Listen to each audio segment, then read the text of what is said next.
Hi Trish. Hello Sally. I see you've bought up some bird feeders here, and this one Yes, looks rather special. it is. It's very nice. And is that one you've made? Yes, you see, I was so fed up of bird food getting wet by the rain, blown away by the wind, and covered in snow in winter. I thought I'd make one that protected the feed. Well, But also it protects the birds as well when they're inside. They're protected from the rain and the snow as well, and the wind.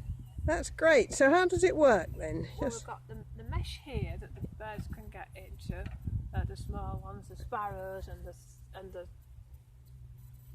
blue tits and the chaffinches. They hop in and out, and then on the other three sides there's a mesh that keeps the wind and the rain and the snow out. It really does work.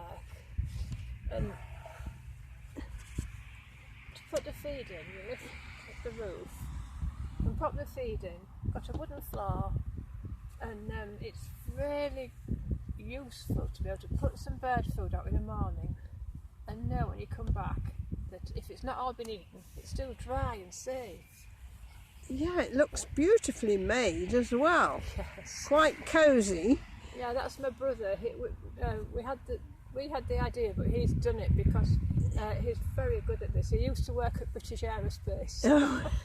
He's done a really good job and measured it all up and made it all really well. And he's got one in his garden, and I've got one in my garden, and we sold one or two.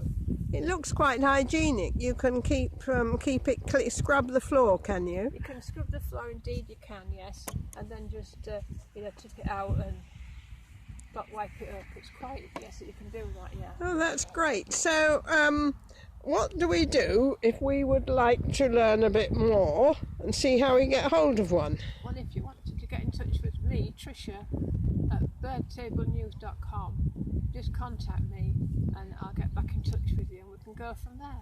Oh, thanks Trish. That's lovely.